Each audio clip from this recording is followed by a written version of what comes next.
Parallel Lives. I'm Dimmer, and this is my co-host Q. Hello, hello. Today, we're talking with Nymph about the Guide to Maladaptive Daydreaming. Hello. Hello. So the guide, it's not. Oh, how do I say this?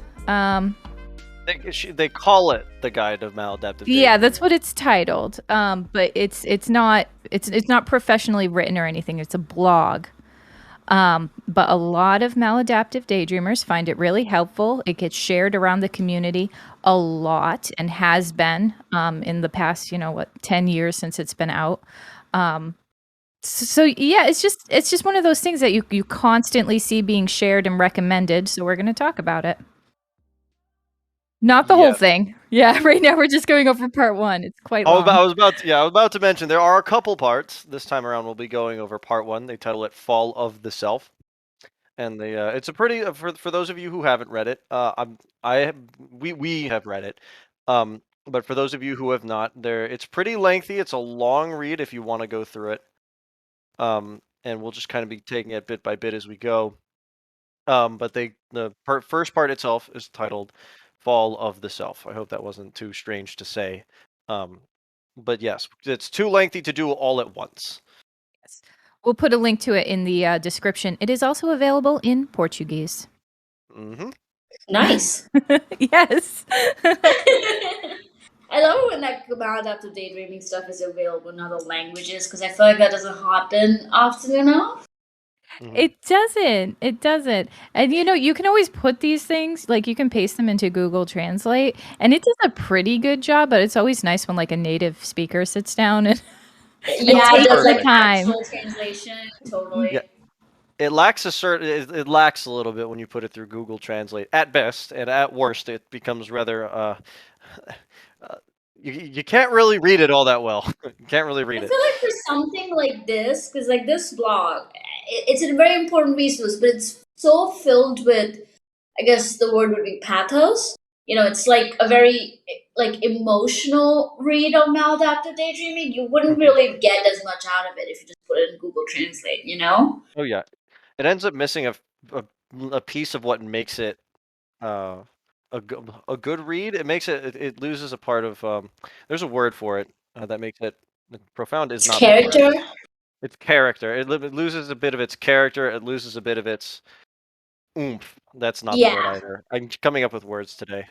But yes, it's not as prominent. No, that's not the word either. But I think you get what I'm saying. Yeah, like it doesn't come across as, what it's trying to get at, like, which is the emotional core of maladaptive daydreaming. Like, this isn't really a research read, right? This is really more about how to feel about maladaptive daydreaming and how to navigate the emotional landscape of it. Mm-hmm. Yes, and I actually want to drive that point home for our listeners. Mm-hmm. This was not written by like a psychologist or whatever as a guide to MD. This is written by a fellow maladaptive daydreamer. I couldn't really find, honestly, I couldn't find a lot of information about her. She's wrote this.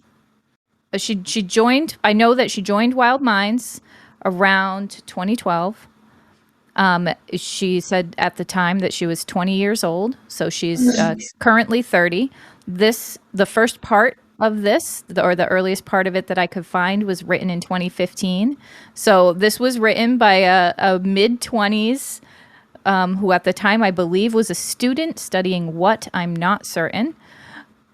MDer. This is it resonates with a lot of people, but I really don't want our listeners to think that that the person who wrote this has a lot of authority, It's written with a lot of authority, but I do like I really do want to emphasize that because it does, and I guess we can get into it later, but it does say a lot of things that aren't psychologically backed with a lot of, what should I say, confidence.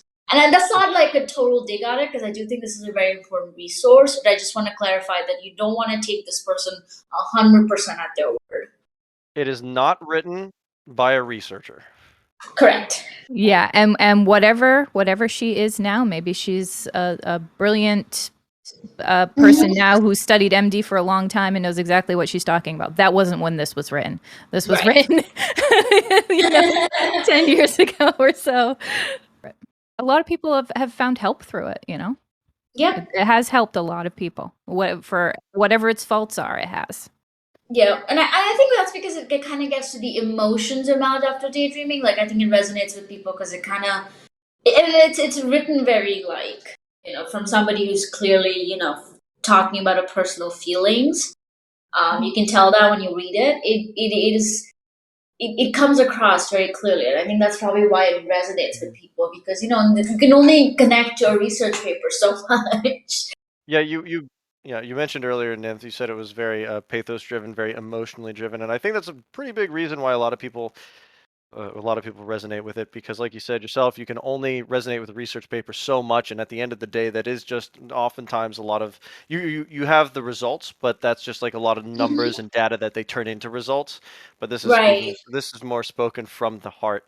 And if you all don't mind, I would like to begin by just I was going to read off the first paragraph. Um, Sure. and then that they have, for those of you who would like to read along, we do have it linked in the description.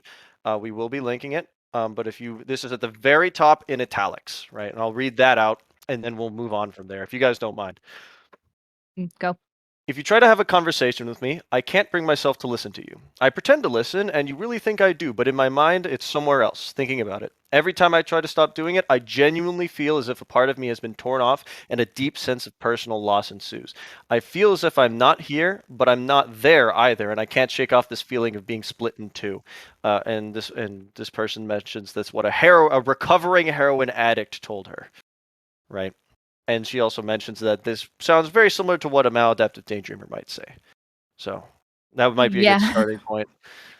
Yeah, I think that's a really strong way to start off this blog because when you read that, the first time you read this, oh man, we should put a spoilers spoilers tag on this. But yeah, when you read this for the first time, you that is the first thing you see is that quote.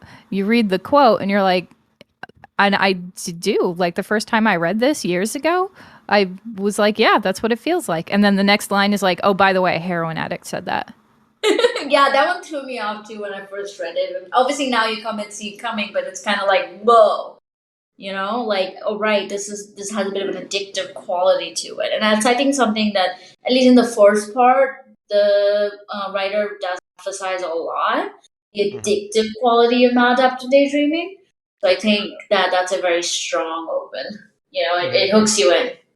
Yes, and I want to remind people this was written in 2015 Mm-hmm. when there wasn't the amount of research and knowledge that we have now. So the author was very clearly following the research very closely to know that this is where it was heading. Mm-hmm. Um, and these days, I do I do think I agree that MD is a behavioral addiction. And I think that's because I've learned a lot more about behavioral addictions in general, Mm-hmm. not just about MD.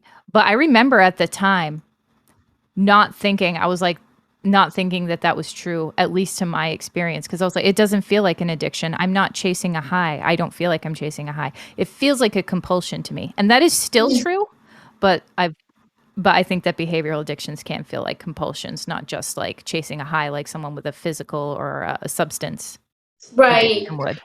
We've mentioned on the we've mentioned on the podcast in the past about addiction and how maladaptive daydreaming has addictive qualities, and this part one, Fall of the Self, does echo a lot of those sentiments. Now, granted, like we mentioned a second ago, this was written back in the day, so I don't want to call her a prophet, but I will say that she seemed to understand in some capacity, like how addictive it could be, um, Mm-hmm. and I not mean, this just. definitely comes across to me as somebody who has done a lot of internal work when they wrote this, which I definitely think really helps. And I think that's like that might be the reason that they ended up writing it in the first place is that they got Mm-hmm. to a point where this is just their culmination of their thoughts on the subject, and they start off with addiction, and they move on to what they call the fall of the self. So if you guys want to mention a little bit about that, because Mm-hmm. the first little bit, the first little part of it is where they mention a little bit about different types of addiction and what it is and how it relates to maladaptive daydreaming. So, and then afterwards they move on to what they call the fall of the self. Right. Yeah. I guess the general gist of it, right? And I think this is something that they kind of emphasize is that their mindset is really just how maladaptive daydreaming can detach ourselves from ourselves. Hmm. Um, which I think that's why they peddle addiction, right? Because according to them, and I think this is something that I have heard from other addicts, is that it does do that. Um, Hmm. it does. It's something that addictions tend to do, which is detach yourself from your identity.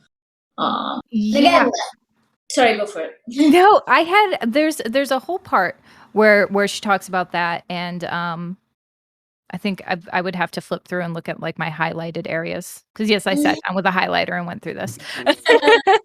um, d- uh, okay, okay. So when I was reading or rereading this Fall of the Self section and like trying to prep myself for this podcast, like I found that I cannot form coherent thoughts about what I think about it.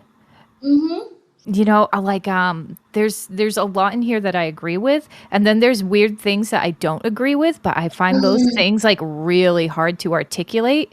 Mm. Well, I think, I don't get me wrong, I really do appreciate this blog series because I think, again, like I said, it gets to the emotional core of it, but it does make a lot of statements that are just plain wrong. you know, Yeah, like, that's the other thing too is I just don't think I know enough again, like I know a lot about maladaptive daydreaming. I feel like I know a right, lot about that, but I don't know a lot about like how the brain works or psychology or how addiction in general works um, right. to pick up on it.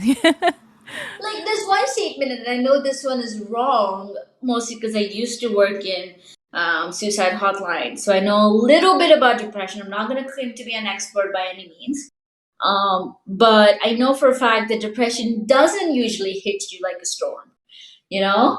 And then they write an entire sentence about how for most people, depression comes all of a sudden, which is like, except for maladaptive daydreamers where it comes slowly. And it's like, that's true. And to say statements like that with that much confidence does rub me a little wrong, you know? In terms of I'll put it this way. I had a math teacher that told me, he said the counting is the hardest thing to do because intuition often doesn't match up with reality when you end up Mm, counting things, right? Like in class we would end up counting cards and things, and when you do the math it ends up being wrong, right? So your intuition works most of the time, right? But then when you mhm. like sort of like translate it into reality, there's a lot of times when intuition and like what you think should work or like how it should work doesn't translate well, and often cases does end up being wrong. In terms of this a guide to maladaptive daydreaming blog, a lot of this seems to be done off of intuition, which means that Mm, a fair bit of this is correct, but then also concessions need to be made in certain parts. And depression coming at you like a storm does not exactly like that's not exactly how it works oftentimes, right? It's like it usually is like a slow descent until you found yourself drowning under the water, right? So right. Yeah, when I was reading through this and there's oh, what am I saying? Like I feel like the author pays lip service to the idea that maladaptive daydreaming can come from a lot of different places, but I feel like it is just lip service because what she really hones in on is Mhm. is depression. Like a sentence just starts like the depression that underlies MD, or there's another Right. sentence that is just that is what the brains of depressed people do. I'm an MDer who doesn't have depression. I'm sure Mm, I'm sure a bunch do, but this whole section was like I it really giving the impression that that's the root of it, and it just doesn't right. land for me. I just don't have depression. and sure, in Right. terms of sure, it'll land for some people and it'll miss the mark for others, right? It's very how do I put this? It's like, okay, maybe like functional depressive. Like if you're talking about functional depressives, maybe that it hits for them too, even though they might not agree with it, or it could be one of many things. But there's parts where it's like, how do I put this? It just doesn't quite, like, it misses the mark in some spots, right? So Yep, and I mean again, that's one of those things, right? Where it's like it's the chicken and egg problem. Which came first? How are you so confident about that? Because that's mhm. the kind of thing that you would actually need to do research about. You can't really guess with your intuition because you might miss the mark. Now, And sorry, go for it. no, I was gonna say I don't want to rag on this. I don't want to No, no, no, like no. totally but like in terms of criticism, like Hmm. genuine positive criticism, right? Because like nothing is perfect, nothing can be really Of perfect, course. except for ice cream. But we're gonna like put that aside for a second, right? Other than ice cream, right? Nothing can really be perfect.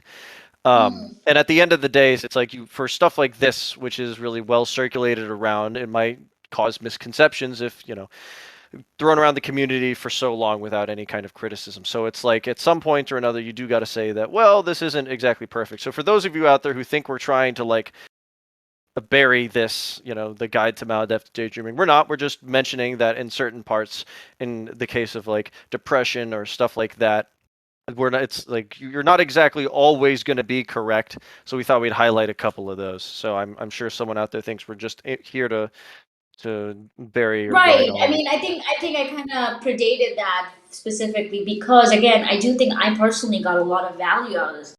Oh yeah, you Like get a lot of I value out was of this. Hmm. right because when I was first looking into communities because I knew about maladaptive daydreaming for a very long time.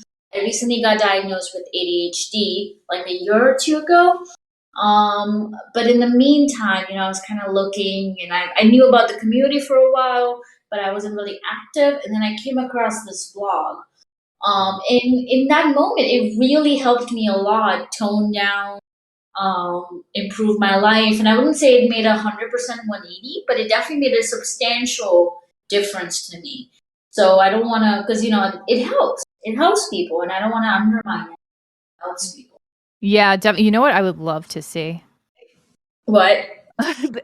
is I would love to see I actually don't know how to pronounce the name. Eratia. I would like to see Eratia come back now Uh-huh. at 30, Mm. probably in her professional life by now. I feel like she was studying psychology. I talked to her once Mm. years ago, but I can't remember for certain. So, don't quote Mhm. me on that. But like if she's listening to this, if she ever listens to this, I hope you're doing well. Your blog is great. But if you're still in the community and have thoughts, I would love to see this like revised and rewritten and updated. That would be amazing Mm. with all the Absolutely. things. Yeah, all the things that she's learned, all the new things that researchers have learned. That would be so cool. Yeah. I'm not going to say it would be an improvement, but it would certainly be an interesting read, right? Because this is already an interesting read in and of Mhm. itself, right? Being back in the day, being as I won't even want to say dated because it's only 7 years old, but at the same No. time, it's like a lot can happen in 7 years, Oh, and yeah, a lot's happened in the last even just 3 years with maladaptive daydream. So much new stuff has come out. Um, Right. I mean, there's just so much new research done lately, and the community has grown so much, and like, well, it's a good so. research topic, especially since it's still in its I'd say it's in its infant stages since they've only started doing for maybe a decade, and some things go for centuries when they study it. But in terms of when this was written, they Eratia went over addictions. She went over the fall of the self, which I believe she takes a portion of the of her a portion of this first part of her blog where like you're not exactly daydreaming about yourself, which some people do. Some people do. But oftentimes you're also daydreaming about other characters, and it sort of takes your ego and splits it apart into different facets. I believe that's what I got out of it. Right? It's like, and in doing so, you've sort of taken yourself. Like, I think I'll put it this way. Right? If a human is a gemstone, right, and you have lots of different facets of your personality, You take like a big gemstone and you split it apart into like more than just you as your facets, right? And then you are technically the sum of your parts, which are all of your um, characters in your maladaptive daydreams. Does that make sense? No, it makes sense. Like there's different refractions to you, but they're all just part of you. I like that. I like that metaphor. Yeah, rather than the refractions in the one very large gem, now it's all these multiple smaller gemstones with their own refractions that are still you, but you've sort of taken yourself and then split it apart. Right? That's what I got out of this. That's kind of the only way I can conceptualize my maladaptive daydream, because I'm not in it. I'm not in it. I get the feeling that Eretaia is in her daydreams. Because you can tell. I think when people write about their experience with MD, you can tell the people who are in them from the people who aren't, even if they don't explicitly state it. I think it still applies. I think it still applies, but you have to kind of think about it a little different. You have to take a step back. Well, yeah, it's like rather than you being in the daydream, your daydream is inside of you. And now that might sound strange or really dumb when put into words, but it's like all of these little gemstones are now inside of you rather than you just being the one big gemstone, if that makes sense. It kind of does. I mean, I think the part of it is kind of like, I mean, again, it's your creativity and your feelings that you're kind of expressing, right? Like let's say, when you're a writer and you're writing a story, that is still an outlet of expression. You know, that's what that is. So why is that different for daydreaming? It's not. You know, it's the addictive quality of getting stuck in it, and only expressing yourself, which is I think what the writer of this blog is trying to emphasize, is to bring that kind of energy and that kind of expression into your personal life. And I do like that. I think that was the thing that resonated with me the most, is that, and I think that's what she was trying to get at, is to remember that the parts of you that are in your daydreamings are still part of you, and they can be directed in any direction, even if you do heal from maladaptive daydreaming.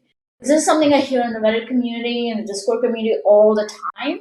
People terrified of losing a part of themselves when they heal from maladaptive daydreaming, if that's even 100% possible. And I think that's what this blog is kind of trying to address, is that you don't have to worry about that, because you're never going to lose. Because like, how could you lose a part of yourself, you know? Yeah, I agree that is a point that this first part of the blog spends a lot of time making. It makes it in I don't want to say a weird way, because it's not a weird way. It's actually a really good way. Like, the author is good at writing. It all comes around. But like when you're reading it cold, like it's not clear. Yeah, so I think one of the first sentence that jumped out at me, okay, when she started down this little rabbit hole, is like, MD is a selfless experience. You never integrated into what you call yourself, into sense of identity, into what makes you you. It's like, but when you're just, because you haven't got to the rest of it yet. So all that said to me was, but no, it is a deep part of my personal identity. And then, yeah, you kind of have to you have to read the next of it to understand what she's trying to get at. I think because like, yes, the emotions in your daydreams are part of you, but I think what a lot of us do is kind of make kind of a safe space for it. Maybe at some point we needed to, maybe at some point we felt like we needed to, who knows? It's hard to decipher, because, and I think that's actually another criticism I have with this blog, is that it tries to make you remember a time before you did maladaptive daydreaming. Oh, that, yeah. Yeah, and it's like, how? What do you mean, like, before? There is no before, you know? That was yes. Oh, that is another part that I wanted to talk about, because that is so alien to me. And the author says, like, it doesn't even matter if you were like 6 years old. How do you remember anything before you were 6? Yeah, because that would be the last time I didn't have daydreams like this, and they were so ever present, even as a young child. So the author wants you to actually lays out a little trick, I guess, in which to do that. where she says listen to a song from your childhood and it will trigger feelings of when you were a child. Pick something pre MD. But there is nothing pre MD. Yeah, there is nothing before this. I don't there is Yeah. no song I could listen to that would make me feel present. Mm-hmm. I decided to, when I was reading it, I was like, okay, I gave it a shot. It didn't work for me. I don't know if that'll work for somebody else, right? I'm not going to say that it won't work for you, but I couldn't do it for me. What I did want to mention at least is that while Eretaia, the author, is very articulate, she presents her this part one is written well. I don't know if it's out of order. It seems like the order and things in which things are presented could be switched around to be to improve Mm-hmm. it. But I think that's why when you start at the top and you don't have the context of below, that it feels so strange to read. Because she does mention, Mm-hmm. she's like more on that below. Well, it's like, okay, well, context comes first. You when you're trying to make a point, you predate all of it with context, right? It's a So it's like little meandering.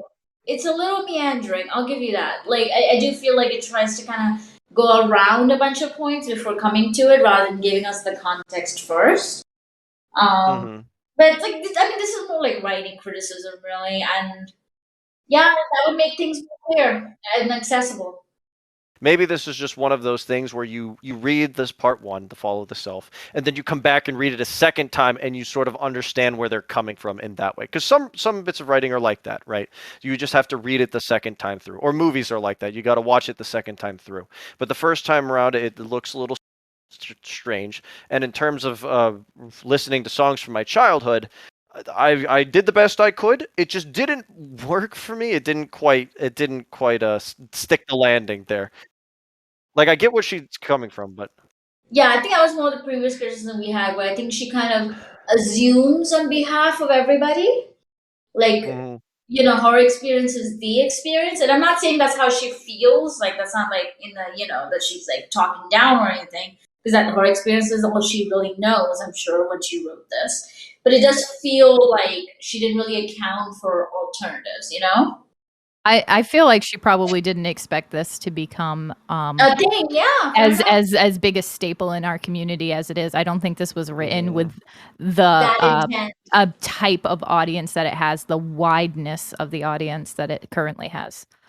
Which is totally fine. Some writings, a lot of what's really funny is a lot of like good like movies, like cult classics, or a lot of like pieces of writing or stories or like there's been a lot of like pieces of media over the many centuries where they start out small and like they didn't expect to be as large as they ended up being, right? So there's some Mhm. things that just end up getting way too big for their britches that the author didn't exactly intend. Right? Sometimes on social media you'll have tweets or like small comics and stuff that blow up, like it just blows up really fast, right? And if this is that, Yeah.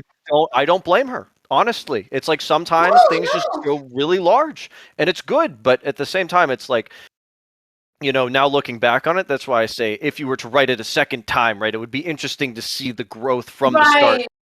second time around, you know what I mean? Yep. I mean, again, these criticisms aren't meant to be like, oh, how dare they kind of thing, but Hmm. really just things that strike out to me Hmm. as like, for how big it is right now, a bit of a concern. You know, Oh yeah. Yeah. it's still a Hmm. worthwhile read, and I definitely think we're missing Oh, kind of. absolutely. Just when Mm-hmm. you're reading it, just keep in mind that like because a lot of people will bury it for not being as inclusive enough, which makes sense. But it's like keep in mind that this was written at a time and a place and from a place of where I didn't think like I know if I wrote this, I would not expect it to be this big for sure. Like if I wrote a blog and just did this kind of stuff, I would do the same thing. I do it off my experiences alone and try to help people from doing the best I can with my own experiences, and then go Mm-hmm. from there, right? And to add on to that, this wasn't even written as a blog. When Hmm. this started on Wild Minds. Was it a The thread? author, yeah, the author was just a user on Wild Minds, and the first part of this was written as a post to that forum for, you know, the people that she knew on that forum, sharing her experience, her thoughts on getting better, whatever knowledge she had about addiction and psychology that could possibly help them. But that's what it was. It started as a post. She didn't sit down and write out a blog for the entire community. She sat down and wrote a post for a specific forum. Just to add context to where this came from. It definitely adds a lot of context because that actually explains some of that, you know? It's a product of its time and its origin, right? Yeah. So it's good to keep that in mind when reading. It's good to keep context in mind. Context matters, and that also applies to this. But which is why this even still makes a good read, right? And it still helps people today, even being a forum post, essentially, right? It still helps, and it puts things into context for a lot of people. And the sort of second part is where you sort of like fracture yourself, which is what I was mentioning before, and then they go on to about the, what do you call it?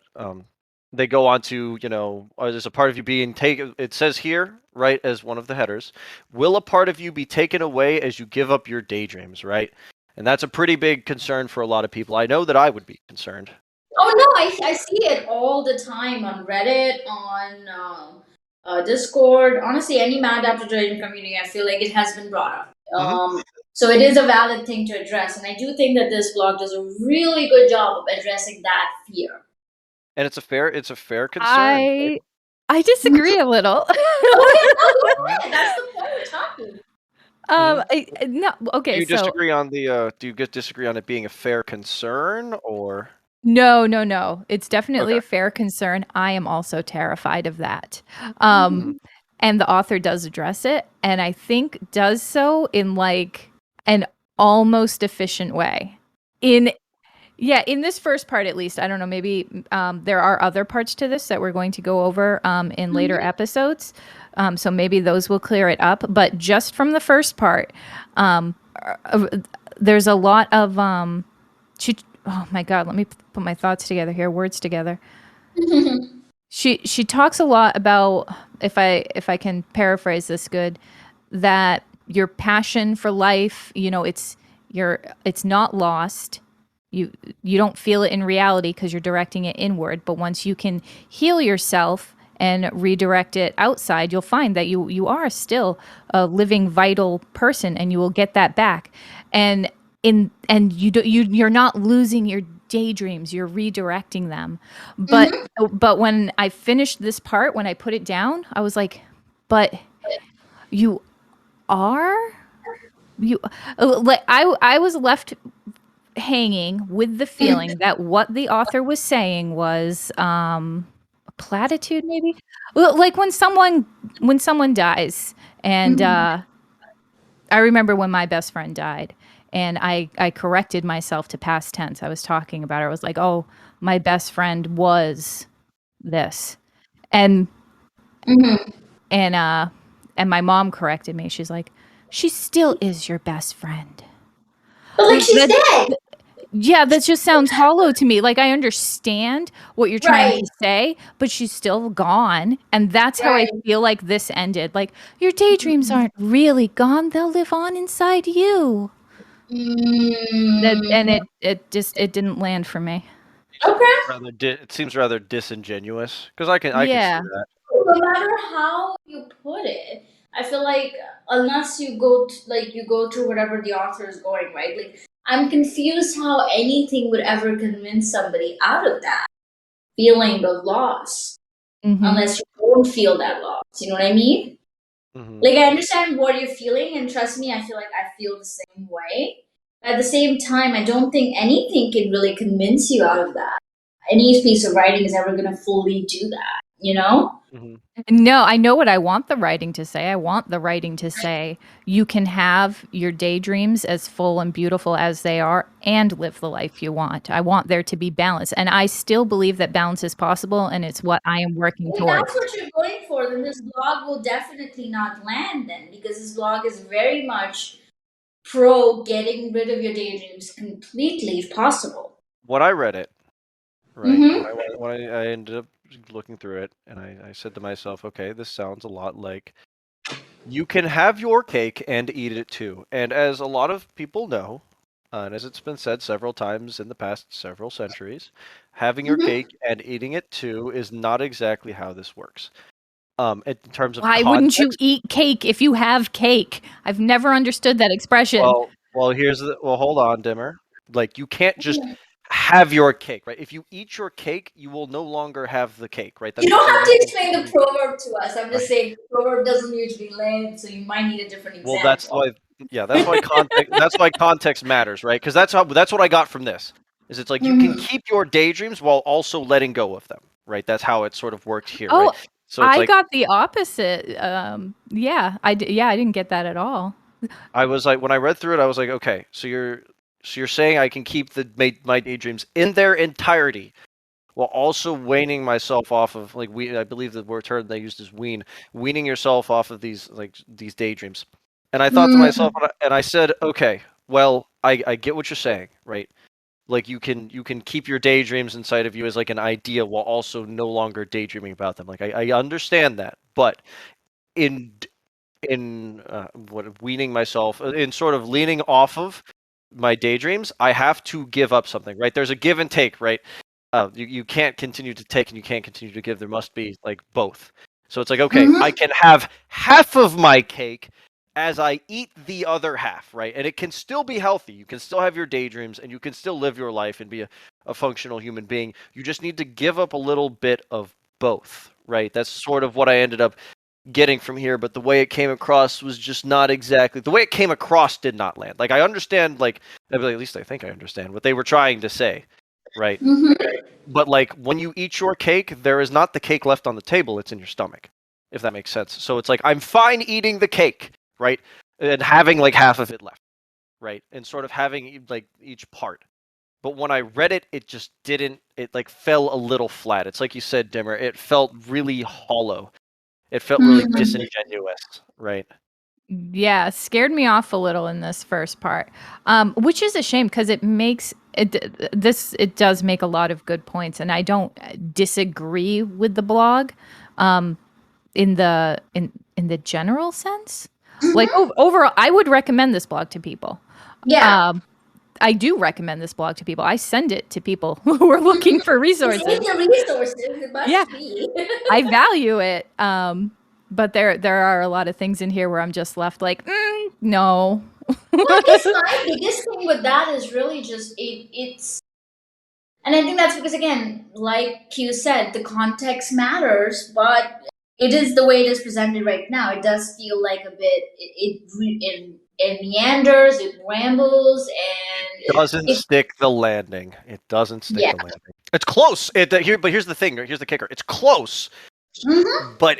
close but no cigar. So the saying goes, right? It's like it just misses the mark, but only barely. Well, that's why I think of this blog as kind of an intro resource. It's not the end all be all, but it's a good intro to how you can kind of get into that mind space. Overall, this is a fantastic resource. I think if you're willing to get past some of the stuff and read that might not exactly make sense to you, and you're willing to read through the whole thing with an open mind, right? Overall, Yeah. I think it's a fantastic resource. What one does is it definitely intrigues you. It's like, wait, where is this person going with this? And it makes you read the other parts. Because I Hmm. feel like I wouldn't have actually bothered with the rest if I hadn't read this part. I don't think Hmm. I would have. It sells you on the addiction and it sells you on the rupturing of the self. And I think like it doesn't work, without it. It doesn't. Hmm. This is probably the glue that ties the rest of the piece Right. together. Right. Without this introduction, getting through the rest of it won't really make sense. But for me specifically, like talking about this first part, like on its own, right? Like going bit by bit by bit, like it But it's sells it's me. not on its own, right? Again, if context matters, then this is an intro to the rest of the blog. If you haven't read the rest of the blog yet, because like let's say you just get to the end of part one and this is all you've read, right? I'm like Mm-hmm. sort of going through each individual piece and saying, hey, it's like rough around the edges. It's a lot of Right. words, but like yeah, it makes itself like the right here. Like I can see where they're coming from. Mm-hmm. Does that make sense? Am I Yeah. insane? I'm insane. Yeah, So. a little. No, you're not Yeah. in. Hmm. I think it's a good like I said, I recommend this to people. But like I think Nymph just said, I can't remember who said it. It's a good introduction. Not this. This is not a good introduction. Wait, Brain. like this part, sure, is a Glued good everything introduction to the together. rest. It's a good introduction to the rest of the blog, but wider.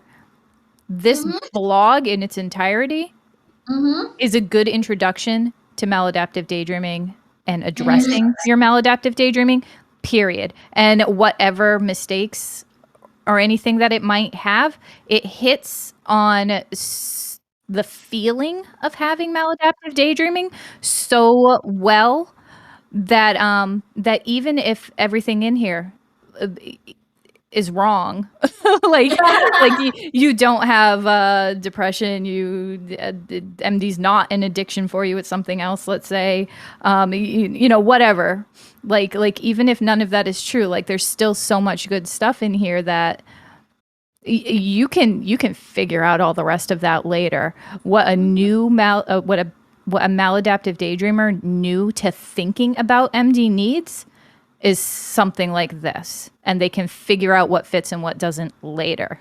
And what I think the part one did for me personally when I first read it was made me self reflect. You know, part one made me self reflect, and the other parts made me kind of go deeper in that. And I Yeah. think that's his greatest achievement. Yeah, this Yes. piece alone as it is hits so much more than it misses, and when it hits hard, and it hits really, really well. Right. Yeah. So- Oh my. Speaking of a hit, I think this is really important. There's, oh my god, where is it? It's actually, it's in the first little section. So the big section is called Fall of the Self, and under Fall of the Self is a little subtitle called Fall of the Self also. Yeah. But anyway, under that subheading is this sentence: even if everything you've been daydreaming about came true, you'd still feel like garbage, empty and miserable. I believe that. I believe that. I believe I could. Right. I absolutely believe that because it's Yeah. not even about those. I feel like, you know, like, I mean, just speaking for me, even if I was a ninja Yeah. in my personal life, I don't think I'd be happy if I didn't Yeah. address all of those core issues that we all have to, sadly. Yeah, because I feel like, you know, you get hung up on, you know, on what the core issue is, and you don't see the core issue for what it is. So you'll be like, I'm not the musician I want to be. Like, let's say you daydream about being a rock Right, star. right, right. Learning guitar and becoming a rock star isn't the actual problem. Like, that's not why you're unhappy. Right. Like, I'm not happy because I can't fly dragon as much as I would love to do Yeah, that. yeah. You're not a king, you're not a queen, or all of this. It's like, I wish I Right. was the ruler of Yeah. a something or other. It's like, that's not a. It's, and we've mentioned this before a little bit, that the issue isn't like, the core issue is tangential to what you are daydreaming about. It's not Yeah. exactly the daydreams itself. But yes, this Fall of the Self does go over it as well. Right. Yeah, and I feel like that's something that somebody new to the concept of MD really needs to read. Oh, yeah. It's hard to hear, but it's important to hear. And so that would be under the Fall of the Self. You know, a little part of you be taken away as you give up your daydreams, right? And we were on that a little bit ago, um, and maybe a little bit, right? But under that is under Who Are You Really, right? And this is where it starts with depression usually enters people's lives like a tempest, which we talked about a little bit earlier. That's, you know, in a lot of cases that's not exactly how that works, right? Maybe it will for some people, but for most it does not.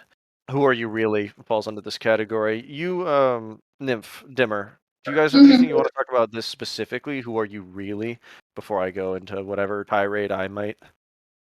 Yeah, there's some stuff in there that I highlighted.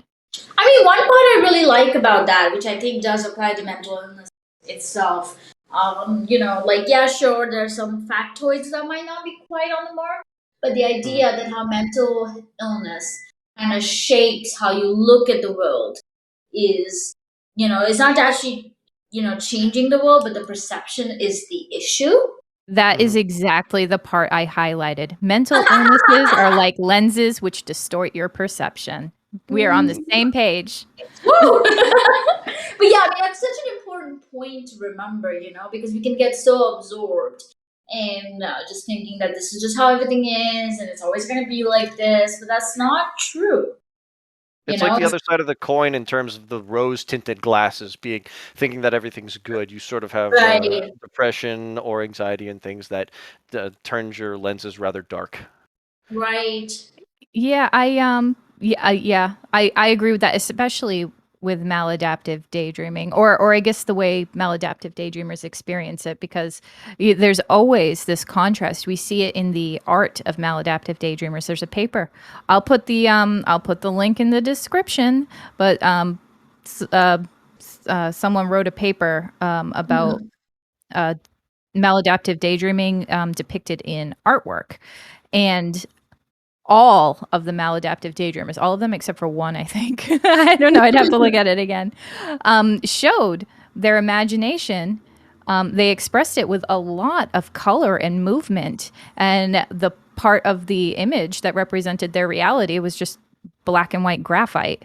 And that's so common among maladaptive daydreamers to actually feel.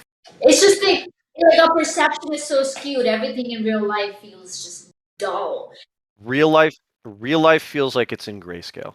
Right. And bringing Yeah. that energy into real life is so hard and so arduous, but it's important. Yeah, and a lot of people I think feel like, well, why is it important? There's nothing here for me anyway. Right, because your perception is so skewed. Because your perception is skewed. Mm-hmm. But you don't know it is. You don't know it is. You really think reality is like that. The way you see the world is the way you see the world, right? If you have never seen it any other way, how are you going to know the difference? And I think I described it one time as an antique credenza. You go antiquing, right? You get this credenza, which is kind of like a sideboard kind of thing, and you're really into the shabby chic aesthetic, so you paint it, and it's beautiful and amazing. But that doesn't mean the original piece, the reality of what it wasn't also beautiful Cool. in its own way. Like you just need to learn to appreciate antiques instead of paint them. You can only see things through your own lenses, and if your own lenses are colored rather dark or have been tinted rather dark and like tinted in grayscale, there you go. If your lenses have been tinted in grayscale, you will only see in grayscale. So that's why things might look rather drab and dreary, but sometimes you just got to take those pencils and instead of putting it into your daydreams, you got to put it into reality, which I think is what I ended up getting when they were talking about this, right? Is it's like the sort of when they tied it all together, which like we've mentioned the line a couple times, which was the what was the exact line where they were mentioning how you have to take it out into real life and your daydreams are truly a part of you in the end.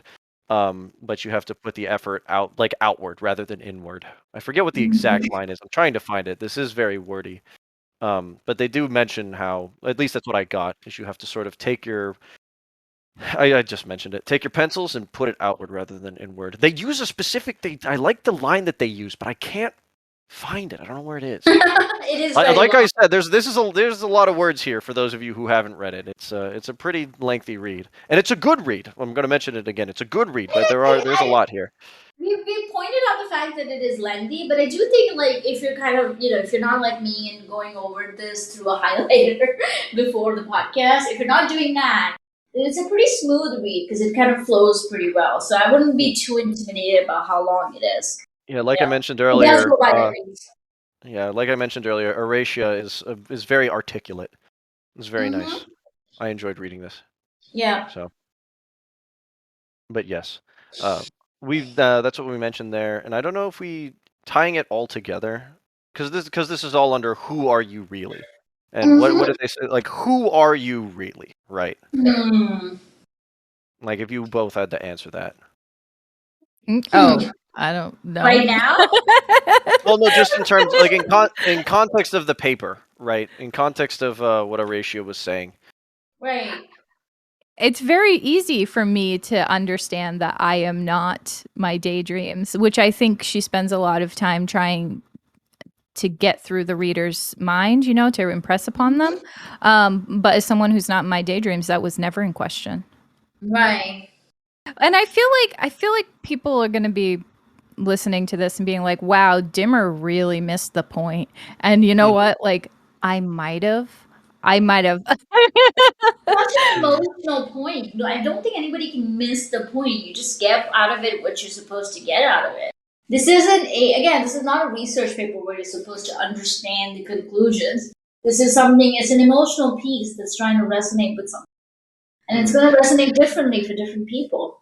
And I feel like this is a piece that like people will get really attached to, which makes sense, Yes. right? Because it's very it hits the nail on the head for a lot of people. And while it might not have, look, it didn't hit my nail on the head, right? It didn't hit me on the head that hard, right? Because like I said, a couple things didn't quite stick the landing, but what I got from the very end, what it translated to me, is that I am the culminate as someone who is not in my daydreams.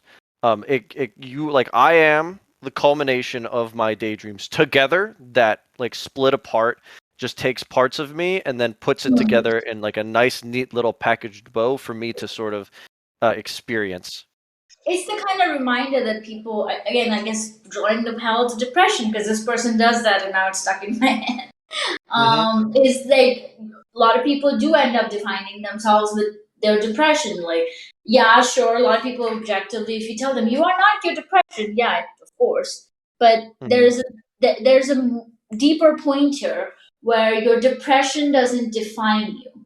You know, how you behave when you're at your lowest point isn't your whole self. Right. And I think that's the point that it's trying to get at. Yeah, obviously you're not your daydream, but also your daydreams don't define you. Like you are more than that. Exactly. You're like more than your lowest self, pretty much. Oh yeah. And that's what I sort of got towards the end, right? Is you're more than just your daydreams, but they do constitute a portion of you. You don't need to be all that is your daydreams and nothing else. You are not just a vessel for your daydreams, and that is it, like a hollow husk. I think that's what a lot of people struggle with, is they think of their maladaptive daydreaming or their world, their characters or something as the best part of them. It's the only thing that makes you happy. Yeah, it's the only thing worth having. Yeah.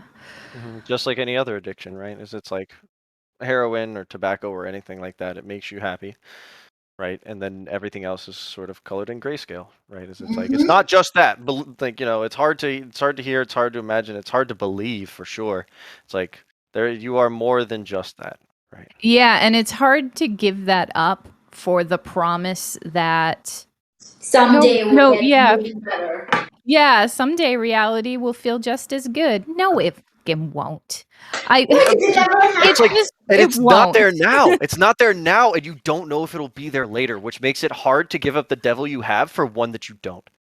And I think that's the biggest problem with this piece for me, is I think that she really does say all of that you feel in your daydreams, all you have to do is redirect it back into reality, and heal yourself, and then you'll feel that all in reality.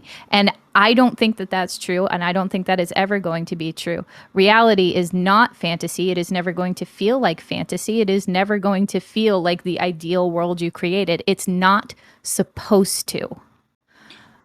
And I think people need to, I think people need to appreciate what reality is and not try to expect it to feel like fantasy. It's never going to feel like fantasy, and you need to get over that. I don't want to say get over that, but internalize that, because it's not a healthy mindset, I don't think. And I don't think she's done anything in this to dispel that. At the end of the day, when I read through it and I finished up, I was like, I got this feeling where it's like giving an IOU. It's like, okay, you're giving up your daydreams, or like the way that it sort of panned out to me is it's like, okay, you're giving up your daydreams for an IOU ticket that reality will be, like you said, as good as your daydreams or whatever, when in reality it won't, and it doesn't need to be, it doesn't have to be, and it's not supposed to be, right? So you're getting an IOU for something that you cannot guarantee will be there later, right? But like we mentioned, it's like for a lot of us, it might not, or at least Nymph, you mentioned, it's like you might not exactly be happy if you were a ninja, right? Or if the world was as fantastic as it was, like that might not, you still might be unhappy, right? Like the problem doesn't exactly lie in the fact that it's not reality. It lies tangentially to the fact that it's not. Does that make sense? I mean, that's my point, right? Like, I feel like reality will never be fantasy, but I can be happy in reality. And that's without having the fantasy. right. Mhm. That's really the key point, and I do think that it tries to get there, but doesn't quite clarify that. Yeah, like I said, it gets very, very close, but it doesn't Mhm. stick the landing, right? So, like, I get Mhm. what they're trying to say, but as I'm is not presented, convinced that that was the landing she was trying to stick. was I know, that not the yeah. landing? That's what I ended up getting out of it, right? But like I think we mentioned before, it's a little different per person. Like she was Yeah. trying to get, like you get a little bit of something different out of it, like a different flavor of the same ice cream. Now I'm sorry, I'm making myself hungry. No. No, I mean, like, again, like I said, this is an emotional piece. I don't think it's going to be perfectly read the same way, but I think I'm with Dimmer. I don't think that's exactly where she wanted to go, but at the same time, this is somebody's personal feelings about what they think needs to happen, and Mm-hmm. And that's it is fine. it is Yeah. it is tinted through their lenses. Keep that in mind. Like we Mhm. mentioned before, for those out there in the audience, this was a forum post before a blog, and it was a person just talking about what they thought about maladaptive daydreaming before it became a widely shared piece of media, a widely shared piece of writing throughout the community. So, I I just wanted to go over quickly the before we sign off here because we're getting a little late. Mhm. The literal last sentence of this section. All right. But for this change to occur, before you can be reborn and whole again, you have to self-destruct. You have to let go. How do we feel about that? look, it's well So written, but poetic. She's a very like poetic writer. look. I think I might go first here because I read that and I was so Q has thoughts.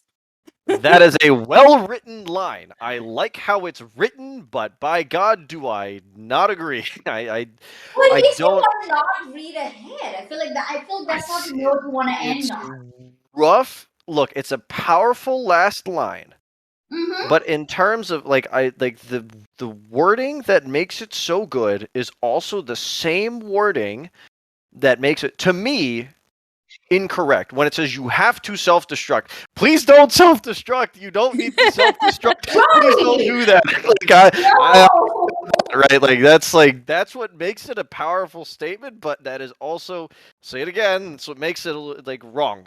I will put myself up on that hill. I don't think you need to self-destruct. Letting go, it is Yes. nice to sort of let go. That's the good part, right? But like self-destructing, you do not need to burn down the whole forest to grow another No. one anew. No. Because that's only, and I think even she says it earlier in this read is that you need to make sure that you don't relapse. Hmm. By just self-destructing, if we're going, we're continuing the addiction analogy here, you will relapse Hmm. It's if you hard go. not to, for sure. Exactly. You're setting yourself up for failure. Don't do that. But Yes. No. the thought process is correct though, right? Not the Yes. self-destruct part, but where The you have letting to go part. it's very much where a dead tree lets go of its, dead or sorry, when a tree lets go of its dead branches and they fall to the ground.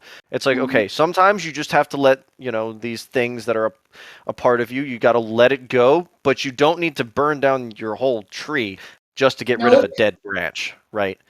Like it's good to let go a little bit of it go, right? It's like just a little bit incrementally, like over time. But like the whole, it's like burning down is very like self-destructing is not a good way to do it. Nope. I mean, before you do anything extreme, you need to make sure you have a support system Yeah, or because it a foundation ready. because then it rebounds and it rebounds really Yeah. poorly. It rebounds really bad if you're not careful. So the way that this is presented is that the author, at least it seems like the first thing you have to do, it's like before you can be reborn and whole again, which I'm not entirely sure if I agree entirely in that way. Like if you self-destruct, it's entirely possible that you are reborn and whole again, but the way it's presented is that's the first thing you're supposed to do. And whenever No. someone goes cold turkey, like that's how it seems to be presented, and at the end of the day it's like if you are going to do that, it's like a lot of people neglect the prep work and the The rebound is really bad. They get hit really hard for it on the crackback. So I would never do it that way. Like the letting go part of this sentence, that's what I'm working on. Slowly letting pieces go, but hanging on to some as well. Hanging because I want balance. I don't want to get rid of my world completely. I don't want it to shut down or my characters to be lost or anything. But it does. It is a problem. It's a huge problem for me, maladaptive daydreaming. So I'm letting go of bits where I can, and I'm hanging on to bits where I can, and it's working. And I didn't have to self-destruct to do it. I do not want to hit rock bottom. I have never hit rock bottom. I am floating serenely above rock bottom and climbing slowly. Yeah. I mean, There will be no destruction. I did try the cold turkey. It didn't land for me, but I didn't, self destruct, obviously. And because I did make sure that I had a system set up before. And now I'm kind of in Dimmer's place where I have reduced my maladaptive daydreaming from 40 hours to weeks. So now I think I do like 5 to 6 hours a week now, and that's sustainable, oh my God, it did not work for me. And by God, it took a long time to get back to square one. Holy cow. I'm not a big fan of self-destructing. Even though, we'll repeat it again, it does work for some people. You gotta have it, front load all the work, right? Yeah, and how do you find out if you're one of the people it works for? Like, they're just lucky, in my opinion. Bro, I learned the hard way that it is not for me. I don't like it very much personally. From personal experience, it did not work.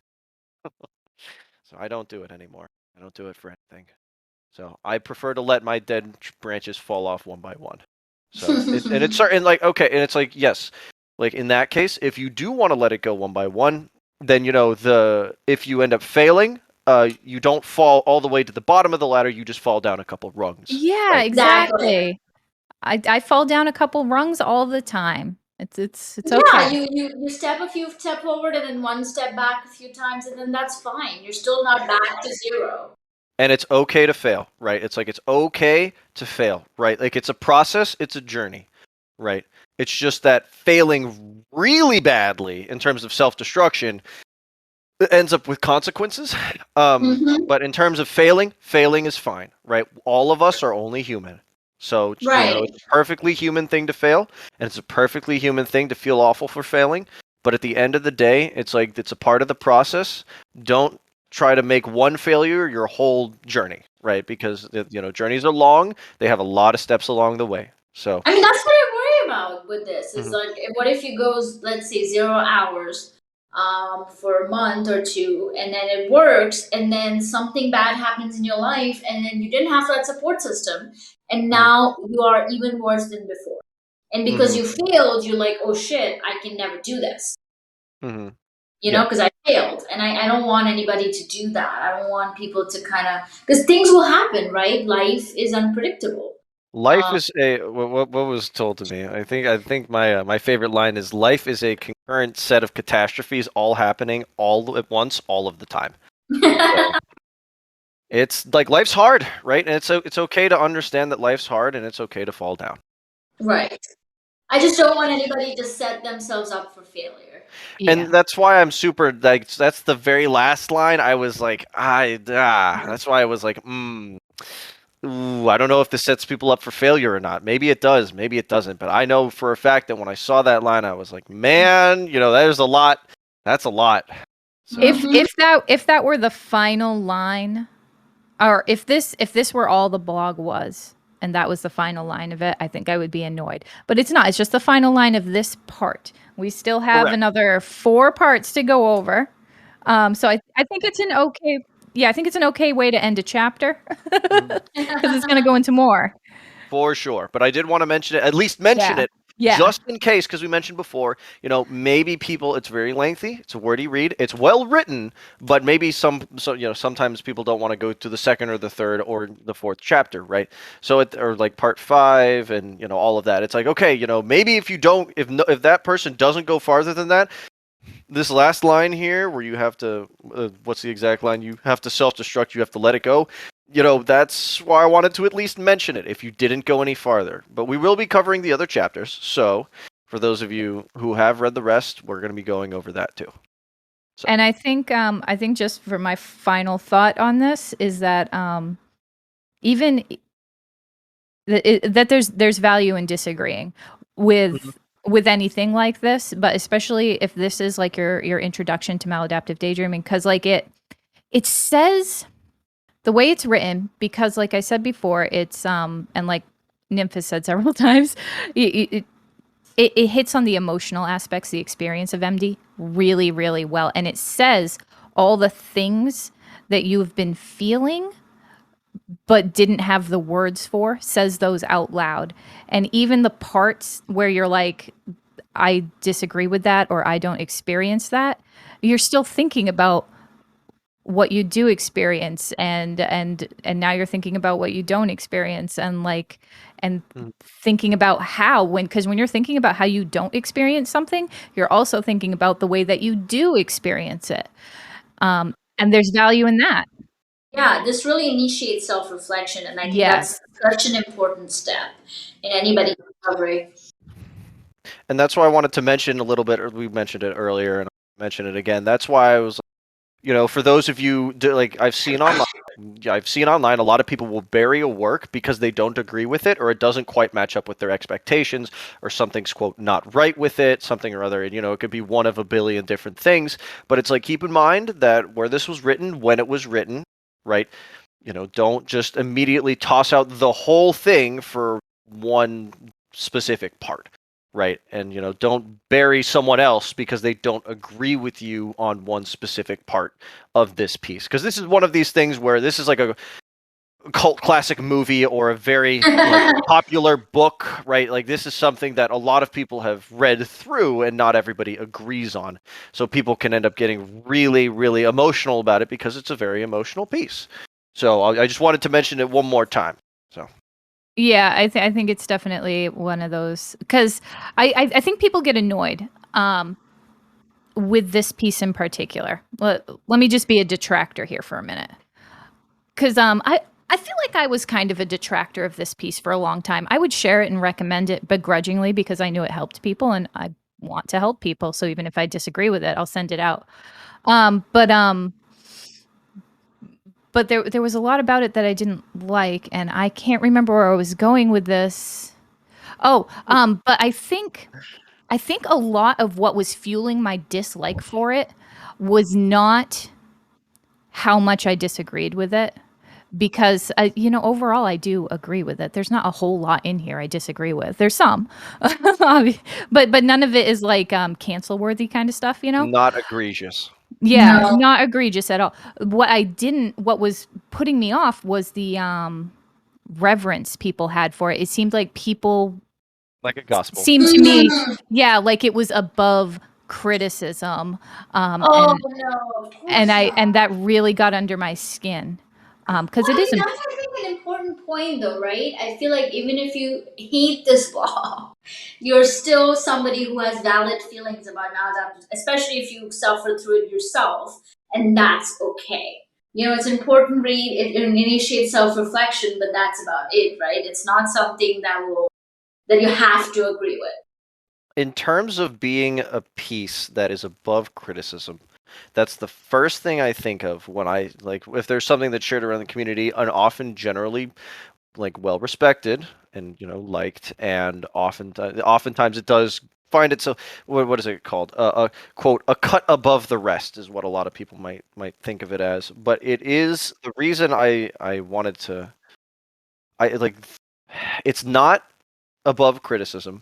It has its issues, but it is still a fantastic piece, and having reverence for it is fine, but it is not the end all be all. And if someone's No. criticizing the piece with constructive criticism, that's well founded, no, not necessarily. But if they're criticizing it to make it a better piece, I think that's fine. Burying it, I mean, it's not above criticism at the end of the day. So it's like, we shouldn't tear ourselves apart about it. No, it's just a resource among many other resources that luckily our community has. At some point, this is one of the very few, but our community is growing. Our resources are also increasing, which is good because then we're going to have a diversity of opinion. That's a good thing. It's part of a healthy community. It's just don't like totally like exile people, right? Cancel is the fun word these days, but socially exile is what it is. Because this happens in a lot of other communities. They'll have a piece that is quote above criticism, and the community will tear itself to shreds over it. I'm not saying you shouldn't, like, you should criticize it. I'm saying that please don't tear each other apart and exile people off the internet for criticism alone, right? No. Yeah, and I never felt like I was being attacked. I never felt like anybody was trying to drive me out of the community when I criticized it. But I definitely I definitely felt like it wasn't really something that I could say safely. You know what I mean? Not completely anyway, because no one, absolutely no one, I felt like would agree with me. There, I ran into one person who was like, "Yeah, I also have some problems with this, and I also feel like it's a thing we can't really talk about." And I think that's what, like, so I don't know. Just for the people out there who dislike this blog, Okay. yeah, it's okay, and I agree. In my case, a lot of my dislike was fueled by the community, though, not by the blog post itself. And it actually took me a few years, I think, to realize that. We're trying to. I would like to. I think we would like to foster healthy communication, and you shouldn't feel awful. You shouldn't feel stifled about talking about this piece or criticizing it, or any piece in our community. Really, we want not necessarily disagreements, but we want civil discussion about this kind of stuff, right? I feel like we're gonna get buried in the comments. I've seen it, but I've seen it before, and like it's fine to like dislike the criticism, but like it's just know that this piece is not perfect. No piece is perfect, except ice cream, but pieces alone, like movies, TV shows, and especially sort of like writings like this, like in this case, it's like we can criticize it, you can criticize it. For those of you out there who feel a little nervous about doing so, you're totally fine. Yeah, at least in our comment section. But yeah, I think that's about all we had for today. Yeah, that was my final thought. Nymph? Yeah. Well, I mean, I hope you all enjoyed listening. This was Parallel Lives. We are planning on doing parts 2, 3, 4, and I believe there is a part 5. And there's a 6, 7, 8, but they're not numbered, and I don't think we're going to do those because they're not. We're just going to do the original blog series. There are 3 addendums that she added later, but I don't think we're going to do those. Maybe we will if people request it. But as of now, it'll be the original 5, and we will see you next time for that. This has been Parallel Lives, but before we go, we have the shilling to do. We need to shill. So for those of you out there, we are on YouTube, Spotify. Oh my God, Dimmer, you know them and I don't. I can't remember. No, everything. Google, Apple, Pocket Casts. You already said Spotify, right? Yeah, Anchor. You can find all the links through Anchor. The links are in Anchor. We will be putting all of our additional links in the YouTube description on in our comment section as well. Thank you for listening to Parallel Lives, and we will see you in a couple of weeks in our next episode, part 2. Thank you, Nymph, for coming on the show, and we'll see all of you soon. Bye! I think that went pretty well. Yeah. Yes, I did like that recording.